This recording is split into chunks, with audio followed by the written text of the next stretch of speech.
بسم اللہ الرحمن الرحیم۔ قارون کا خزانہ۔ قارون حضرت موسیٰ علیہ السلام کے چچا یسہر کا بیٹا تھا۔ بہت ہی شکیل اور خوبصورت آدمی تھا، اسی لیے لوگ اس کے حسن و جمال سے متاثر ہو کر اس کو منور کہا کرتے تھے۔ اس کے ساتھ ساتھ اس میں یہ کمال بھی تھا کہ وہ بنی اسرائیل میں تورات کا بہت بڑا عالم اور بہت ہی ملنسار و بااخلاق انسان تھا، اور لوگ اس کا بہت ہی ادب و احترام کرتے تھے۔ لیکن بے شمار دولت اس کے ہاتھ میں آتے ہی اس کے حالات میں ایک دم تغیر پیدا ہو گیا، اور سامری کی طرح منافق ہو کر حضرت موسیٰ علیہ السلام کا بہت بڑا دشمن ہو گیا، اور اعلیٰ درجے کا متکبر اور غرور ہو گیا۔ جب زکوٰۃ کا حکم نازل ہوا تو اس نے حضرت موسیٰ علیہ السلام کے روبرو یہ عہد کیا کہ وہ اپنے تمام مالوں میں سے 1000واں حصہ زکوٰۃ نکالے گا، مگر جب اس نے مالوں کا حساب لگایا تو ایک بہت بڑی رقم زکوٰۃ کی نکلی۔ یہ دیکھ کر اس پر ایک دم حرص و بخل کا بھوت سوار ہو گیا، اور نہ صرف زکوٰۃ کا منکر ہو گیا بلکہ عام طور پر بنی اسرائیل کو بہکانے لگا کہ حضرت موسیٰ علیہ السلام اس بہانے تمہارے مالوں کو لے لینا چاہتے ہیں۔ یہاں تک کہ حضرت موسیٰ علیہ السلام سے لوگوں کو برخشتہ کرنے کے لیے اس خبیث نے یہ گندی اور گھنونی چال چلی کہ ایک عورت کو بہت زیادہ مال و دولت دے کر آمادہ کر لیا کہ وہ آپ پر بدکاری کا الزام لگائے۔ چنانچہ عین اس وقت جب کہ حضرت موسیٰ علیہ السلام وعظ فرما رہے تھے، قارون نے آپ کو ٹوکا کہ فلانی عورت سے آپ نے بدکاری کی ہے۔ حضرت موسیٰ علیہ السلام نے فرمایا کہ اس عورت کو میرے سامنے لاؤ۔ چنانچہ وہ عورت بلائی گئی تو حضرت موسیٰ علیہ السلام نے فرمایا کہ اے عورت، اس اللہ کی قسم جس نے بنی اسرائیل کے لیے دریا کو پھاڑ دیا اور عافیت و سلامتی کے ساتھ دریا کے پار کرا کر فرعون سے نجات دی، سچ سچ کہہ دے کہ واقعہ کیا ہے۔ حضرت موسیٰ علیہ السلام کے جلال سے عورت سہم کر کانپنے لگی، اور اس نے مجمع عام میں صاف صاف کہہ دیا کہ اے اللہ عز و جل کے نبی، مجھ کو قارون نے کثیر دولت دے کر آپ پر بہتان لگانے کے لیے آمادہ کیا ہے۔ اس وقت حضرت موسیٰ علیہ السلام آپ دیدہ ہو کر سجدہ شکر میں گر پڑے، اور بحالت سجدہ آپ نے یہ دعا مانگی کہ یا اللہ، قارون پر اپنا قہر و غضب نازل فرما دے۔ قارون کا انجام۔ پھر آپ نے مجمع سے فرمایا کہ جو قارون کا ساتھی ہو وہ قارون کے ساتھ ٹھہرا رہے، اور جو میرا ساتھی ہو وہ قارون سے جدا ہو جائے۔ چنانچہ 2 خبیثوں کے سوا تمام بنی اسرائیل قارون سے الگ ہو گئے۔ پھر حضرت موسیٰ علیہ السلام نے زمین کو حکم دیا کہ اے زمین، تو اس کو پکڑ لے، تو قارون ایک دم گھٹنوں تک زمین میں دھنس گیا۔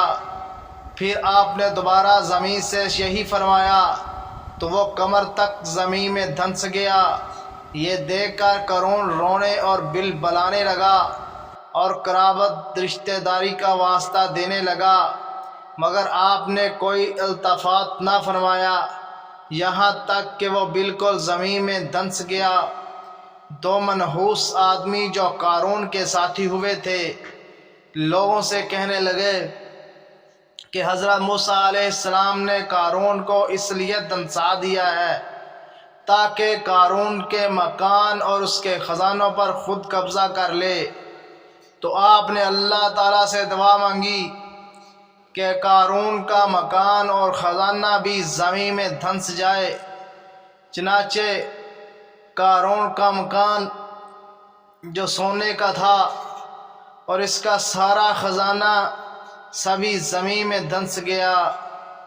اس کا خزانہ، اس کو قرآن کی زبان سے سنیے۔ اللہ تعالیٰ کا ارشاد ہے کہ ہم نے قارون کو اتنے خزانے دیے تھے کہ ان خزانوں کی کنجیاں ایک مضبوط اور طاقتور جماعت بمشکل اٹھا سکتی تھی۔ قرآن مجید میں ہے، بے شک قارون موسیٰ کی قوم سے تھا، پھر اس نے قوم پر زیادتی کی اور ہم نے اس کو اتنے خزانے دیے جن کی کنجیاں اٹھانا ایک طاقتور جماعت پر بھاری تھی۔ حضرت موسیٰ علیہ السلام کی نصیحت۔ حضرت موسیٰ علیہ السلام نے قارون کو جو نصیحت کی وہ یہ ہے کہ جس کو قرآن مجید نے بیان فرمایا ہے، اسی خیر خواہی والی نصیحت کو سن کر قارون حضرت موسیٰ علیہ السلام کا دشمن ہو گیا۔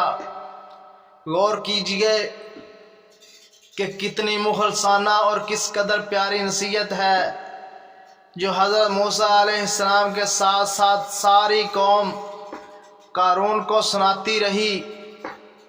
ترجمہ: جب اس سے اس کی قوم نے کہا اتراؤ نہیں، بے شک اللہ اترانے والوں کو پسند نہیں کرتا، اور جو مال تجھے اللہ نے دیا ہے اس کے ذریعے آخرت کا گھر طلب کر اور دنیا سے اپنا حصہ نہ بھول،